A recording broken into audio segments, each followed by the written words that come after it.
this is your first album, right? It's my first album. Okay. How would you describe like your kind of music? I don't know how to categorize it. It's not kapuka. It's not the new sound that people are going for with the new dance. Oh, yeah. Yeah. It's just something very different, but something that I know about your music. It has some international appeal. Mm-hmm. Yeah. I think I'm glad you asked that question, because that question is a huge reason as to why I called my album Spectrum. Right? Mm-hmm. So as an individual, you are not one thing, you know. Mm-hmm. Some people know you as, you know, the Kissing Bandit. Other people know you as a videographer. Other people know you for your podcasts. Yeah. And various other many things that I may not know about, right? Yeah. You are not one thing. You don't like one kind of movie. You don't only watch action movies. You don't only listen to genge, you know. Yeah. You listen to so many things. A lot. You listen to a lot. And I feel that in the world, people, to understand you, need to put you in a box. Yeah. They're like, okay, so what exactly is it that you do? Yeah. Where can I put you in this box in my mind? Because right now I don't know where to put you. You know, put you in R&B. Yeah. Put you in. Because once I can put you in a box, then I can form an opinion about you. Right? Yeah. Mm-hmm. But that's not, again, real. You know. So for me, because I can go a whole day and listen to 17 different genres just by listening to one radio station. Yeah. And I can appreciate all those genres. As an artist, I feel like I should be able to make as many genres of music as I want. Yeah. Mm-hmm. If I want to make country music today, I will wake up and make country music. If I feel like doing gospel, then I will wake up and do gospel, you know. Paul is doing it. And it's happening, you know what I mean? Yeah. And so that's what the album is about. The album is saying that I am a spectrum. We are all spectrums of things, you know. We're not one individual thing. So that's what spectrum means. That's what the album is about. It's to showcase, again, the thing that I mentioned earlier, that I think our strength as a country, the strength of our culture is that we are diverse, you know. We are diverse, and we can move into various different pockets as we choose and please, you know. Yeah. Who are some of the people you've? Because I'll be honest, I haven't listened to. You need to listen to it. I will. Yeah. Today I will. I'll repost and everything, because like I just try and have like these normal conversations. So, because like I said, I don't want to have like those superficial conversations. Like, hey, your album, and then I'm lying to you, I haven't even listened to it. But like today, I'll actually go and listen to it, so that even when I'm just sharing like the podcast and everything, I know, and I'm intrigued not just by the music, because like I know about the conversations that we had, and like even the song that you talked about, like you know, about like just looking out like for your homie. Yeah. They now make more sense to me, because we've had like those conversations. Yeah. So, who are some of the people, like maybe let's say you involved in your album? Initially, the way I went about it was I did everything myself first. One, because I just wanted to. I didn't want it to be a collection of songs. Yeah, I had a particular way I wanted this thing to flow. And the way I think about the album Spectrum is it's a soundtrack for life. Yeah. So I think about it like this. I wake up in the morning. There's a song there called Good Times, right? So it's very upbeat, you know, just like get ready for the day. Today is about to be a good day, you know. The sun is shining nicely. You're looking fresh. You're feeling good, you know, like it's great. And then maybe like you go into Jobo, and then things start to get a bit stressful. Maybe you meet a babe there, you holler at her, you know, at lunchtime. You get her number, nini. By maybe 3 o'clock there, you've maybe got into an argument with this babe, or your ex has now shown up out of nowhere. And now you're remembering all of the heartbreak, and now you're at the end of the day, now you're tired, you're upset, you know. You're meeting up with your boys, you're hearing about how your boy is going through something in particular, or how somebody has lost somebody that you cared about, and then you go into a bit of a darker place, you know. And by the end of the day, you're there like, you know what, I'm a stronger and better person because of what I've gone through today, you know. I know the things that I am worth. I know what my value is. I know that I've come so far. I know there's still so much more to go, but tomorrow is another day, and let's begin. And that's what I wanted the album to be. I wanted somebody to be able to listen to this album from when they wake up to when they go to sleep. So that there's everything going on. There's so many topics in there. So many important topics that are there from the idea of how we approach masculinity to mental health to the factors affecting our country and our society, to just like fun time nonsense talk, like like just like talking nonsense and laughing and being vibes and hollering at babes and getting heartbroken. Everything is there. And that's what my hope is. My hope is that when people listen to it from beginning to end, you can go through that journey of like an entire day and just see that, wow, okay, this is just a human. It has everything. Life as you're describing it. Yeah. And it's also very rare to like hear an artist saying that, especially like in Kenyan market, to see like, I want the album to have all these things that you're talking, mental health, all those things. Yeah. I think like for now, a lot of people are just chasing like club bangers. And it's good, or at least reassuring, to just hear that somebody's actually taking their time to address all those different things. And that's why I'm saying like now if I go and listen to the album, it has a whole different meaning other than just like playing songs. Playing music or people dancing to it, having it as a ringtone. No, it makes more sense. And I can actually tell somebody like, hey, by then Ani has this song, have you listened to it? It talks about A, B, C, and D. All those little things that you're talking about, they are so important, yet are never addressed. Because either I think people are running away from reality. And I think so. It's true. And also, those are the hard conversations to have, No one wants to have them, especially not publicly, I think it takes a bit of courage to do that. So as you were asking in terms of like who is on the album, so when I was writing some of these songs, I didn't have collaborations because I wanted them to be honest. And so you don't have any feature? I do. I eventually added features. Okay, so but initially, when you started, when I started, the whole idea. I was like, let me not involve too many people. I want it to be as real and honest. And there's some songs there that I feel are almost even too honest. It's like I put out my actual diary, and I put it on a song, and it's there for the world to hear, and it's forever going to be there. I can't take it back now, But then after that, now when I felt that these things were real, now I then felt, okay, now you then start to think about it as a whole piece. You're like, okay, does this song need a collaboration? Does this one need to change this and change that? And then so you start just going through it, doing different drafts, the same way you would do writing, any kind of creative writing. You just go back and you look at it and you're like, is this the best version of what this could be? Yes, no. If it's not, what is the thing that needs to improve it? Do we need a different beat? Do we need a different artist? That kind of a thing. What can we change? Exactly. So right now, the people that are on the album is Naiboy. Shout out Naiboy. Mr. Seed. Mr. Seed is on. We've done a gospel track together called Ogopa Mungu. There's Niniola, who we did Till the End with, from Nigeria. And Fena and Mayonde, who we did Kama Kawaida with. And I've noticed you guys have like a close relationship with Fena and Mayonde. Is that after you got into the industry, or they've just been like nice people to associate with or talk to when it comes to music?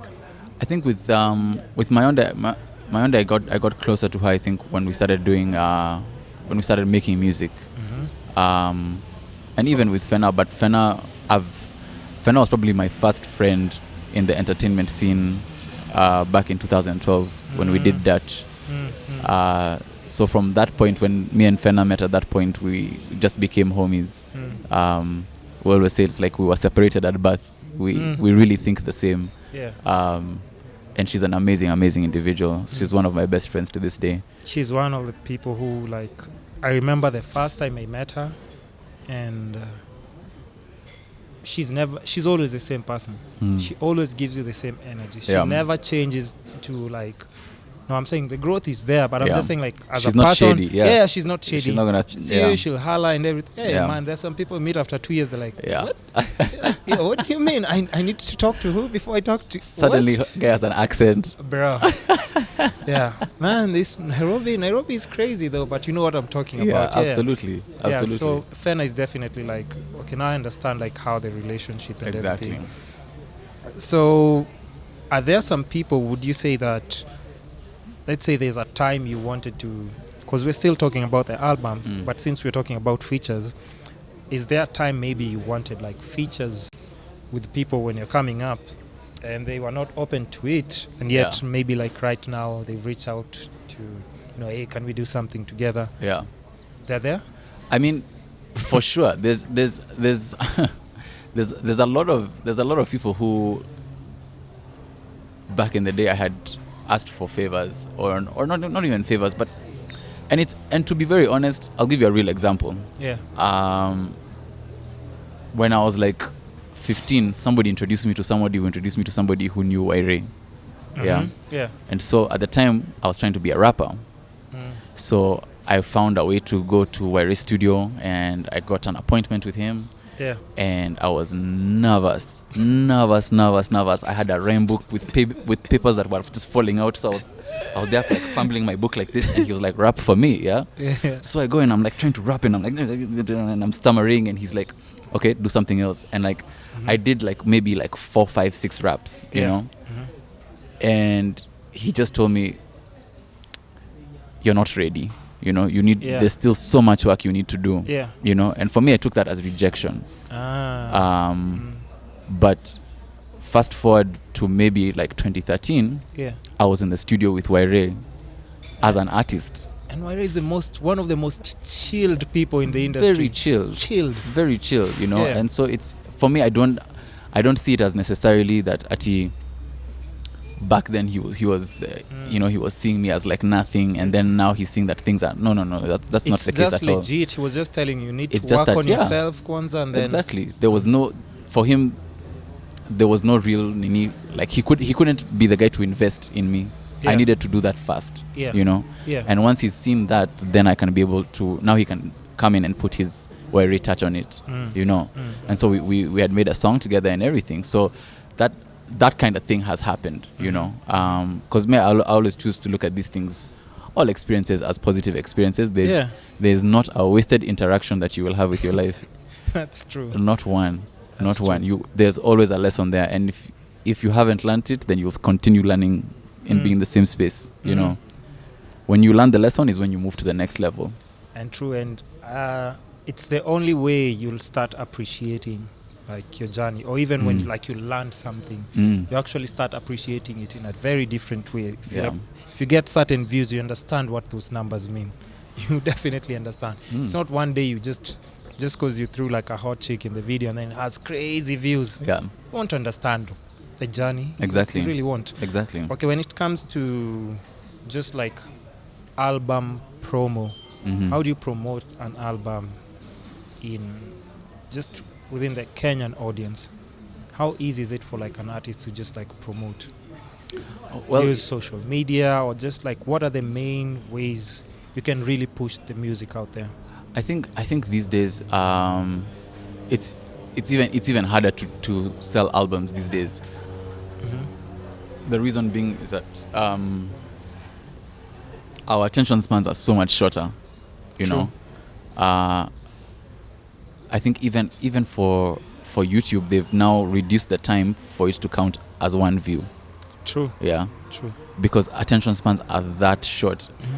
I mean, this week alone, if you go on iTunes or Spotify and see the new albums that were released between Saturday last week and today, there are so many. The singles, remixes, all of those things, covers, you know. Like TV shows, we are bombarded with content all the time, right? And so for me it's about just branching out and getting into conversations that allow people to be interested in an album, similar to these conversations we're having now. Yeah. You know, and that's why this album is so important for me, because the album is about real conversations in every aspect of life, at least most aspects of my life, you know. And so if those conversations can be had, whether it's through memes, whether it's through doing traditional press, you know, magazines, or modern things where we're here on podcasts and just chatting about life and music and everything, then that's the way that we go, you know. And luckily for me, it's all fun. I really enjoy all of these things. I'll rarely be in a situation where I'll be like, I don't want to do this one. This. And I think just even having I think having a team is very, very important. Especially when it comes to like now promo, because they make sure they put a schedule down for you to understand you. This applies to even like the way we were saying, like the 47%, you also still cater for them. Absolutely. So that at least everybody can have a chance or opportunity to know what you're trying to put out there. And these days you have to be clever with the way you're selling yourself. Like, and that for me is the one thing I think I've always understood. I remember back in the day when, before the management and everything, I would be calling people to book shows. And I call somebody, I'm just like, hey, my name is Kagwe, I'm an artist. I hear you have a festival coming up. I have a lot of songs, and like I'm a good stage performer. And that just started sounding a bit weird, because everything I was getting was, we don't have space. We will let you know. We don't have space. This is closed. No thanks. We're not interested. So then I remember thinking, I was at a point of desperation. I remember I picked up the phone. It was dialing somebody's, and I was just thinking, this is such a waste of time. I've been doing this for months, and nothing has worked, you know? And the phone is ringing, and then the guy picked up. And he was like, hello? So I panicked. I was like, so now that I know I'm wasting my time, should I still have this conversation? So he's like, hello? I don't know where it came from. Out of nowhere. I'm just like, hello, my name is David. I'm calling you from the Kagwe Mungai company, and we've got a wide range of artists, primarily Kagwe Mungai, because he's quite our breadwinner at the moment. And, you know, I hear that you have this festival coming up, and Kagwe is quite the performer. I'm not sure if you've seen his videos, but I can send you some. He's got some on YouTube and on SoundCloud and everything. He's doing quite a good job. And it worked. The guy was like, oh, this guy sounds important. And it sounds worked. like, yeah. And then I remember going somewhere, I think I was at Brew or something, just like having a night out with my boys. And I met this chick, and she's just like, by the way, I talked to David. We're going to meet next week. And I was like, David? She's like, the British guy. I was like, oh, my manager, David. Yes. David is, he's left the country, but he's coming back in like 3 months. So you and me, let's just meet. Let's talk. We'll bring in David later. So like you have to be creative with the way that you're going to sell yourself. It brings in a different kind of seriousness. And, you know, unfortunately, as much as people would want to say, like, I know Kagwe, I want to talk to him directly, there's structures in place that definitely will make things look serious, sound serious, and make things just go the right way. And like you said, that's where I think a lot of people are going wrong. Maybe they don't know how to sell themselves. I've had there's an artist I had here, I think 2-3 weeks ago, and she's my friend, but she also sounded like she's very frustrated with just the industry in general. And she told me, like, you know, she even got to a point where she went into depression, and she was on medication as well. And it's that serious, because you know, you might just be waking up every day and doing music for fun, but as you grow older, and I think it's just because it's a Kenyan thing, we don't take ourselves to be mature until we're like way past like age of being mature. Because you go to like the States, 18, 19, guys are taking this shit seriously, man. Thinking of marketing strategies, iTunes, Spotify, they're doing this shit like from the get-go. In Kenya, it's like until you get like 28, now that's when you start taking like contracts seriously, brand partnership seriously. It's just one of those things. It's tricky to maneuver if you are in the Kenyan industry. It's true. That I completely agree. But there's no what do you call it? There's no excuse for ignorance. No. Not in 2019. not in 2019. Not anymore. Not when there's the University of YouTube at your fingertips. Man. Not when you can literally ask Google by saying to your phone, "Hey Google, you know, Yeah. like not in an age where that exists. When everything is there for you online. Yeah. Okay, speaking of, sorry, Yeah, go ahead. sorry to cut you off. No, just finish. What did you want to say? Now, I was just saying, as long as you have data, yeah. Kama uko na bundles, Uko sawa. uko sawa. I wanted to ask about like now brand partnerships, because I know you are one of the brand ambassadors to Ciroc, Yeah. right? Ciroc. How does that partnership play a role when it comes to like such a time when now this is like one of those like moments where like just your first album, Yeah. where does the partnership come in? Does it play a big role as well to just promote you as a person, Yeah, I think as a brand? for me, the idea behind any brand partnership that I'm doing, whether it's with a label, whether it's with a brand, a fast-moving consumer good, Product, service, any product or service, it needs to fit into the thing that I am, right? The thing that I am selling, the bigger idea of the Kagwe Mungai brand, right? And if it fits into that, because suddenly you're not going to find me. Well, let me not say that just yet, but I don't think you'll want find. to sell Hapik? I was just. You want to sell Hapik? I'm not gonna Is say that any what you're brands. about to say? I'm not about to say any brands. Hey, listen, Hapik will write you a check, bro. Mpaka will be like, oh shit, why did I say this? They'll be like, how much? They'll be like, how much? We heard what you say, how much? Maybe it'll be Nakumat. Who Yeah, knows? yeah. Who knows? Yeah. Who knows? But as long as it fits into the lifestyle, right? And it's something that I authentically do, like. And it's one of the things that I mentioned when we were working out the thing. I said, honestly, like, from time to time, I might have a beer, I might have a glass of wine. Yeah. But if I'm choosing to drink vodka, I would regularly choose to drink Ciroc vodka. So it just right? makes sense. So it makes sense for me, and I want something that I can believe in as well. That it, because these days you can spot authenticity. You know, you can see when somebody is being paid to say something, to sell something. You're just selling, you're selling. But like if it's a part of you and what you would love and understand, then it's you're just living your life and getting paid to do it. You know?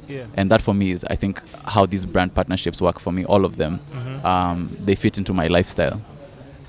And and so it works. Do you think it's changing now? Cause like, is it changing, or are companies being like more receptive to working with artists, influencers? Because a long time ago it wasn't like that. No, they were just like, what? No. We can't trust artists. That's what the saying used to be. We can't trust artists because artists are what's the word? Time bombs. Ticking time bombs. Yeah. Anything can happen anytime. You know, like controversies. Anything, right? And I think what's happening now is that people in the entertainment scene are starting to take themselves a lot more seriously and investing into themselves. And just like with any business, when you're going to look for investors or you're going to look for whatever, you have to show that you've invested something into your own business. You know, you've tried the product. You know, you've gone and sold it to a few people. They have actually enjoyed it. They have enjoyed the experience of using your product or using your service. At that point, that's now when they want to invest, because they're like, this thing works. If we add a bit more money, it works, right? And we get to win also. And I think now we're at the stage where corporates are now starting to see artists as viable, you know, ways to increase awareness about their brand and to increase talkability and all of these things. And so it's happening now where they're like, Kagwe Mungai has invested in his brand. King Kaka has invested in his brand. You know, Calligraph has invested in his brand. Fena has invested in her brand. And so now these people are now getting endorsements, right? And this continues to go up. And so the more people are investing into themselves, the more available these things are. And I think it's just very important what you've said. There are some people who think just because they're talented, they'd wait for, brand is going to pick me and invest in me. But if you don't show that, I think a lot of companies would be a bit skeptical or like jumping in. They're like, if it's not putting a lot of effort in, like even just like some nice shoes, Mazen, why should we come and buy him shoes? Exactly. Why should we Exactly. come and make him start like just, you know, buying studio equipment, having his own like kind of like team behind him? Because like you said, if somebody's calling you and they're told like, you know, somebody's going to follow up with this and this, and they see that kind of structure in you, they'll be like, oh, okay, now this makes more sense if we... And Kagwe is not a ticking time bomb. It actually, there are some people who are in place to ensure that that doesn't happen. Exactly. Because they're investing in him Correct. as well. Yeah. So it's very rare, but it's also a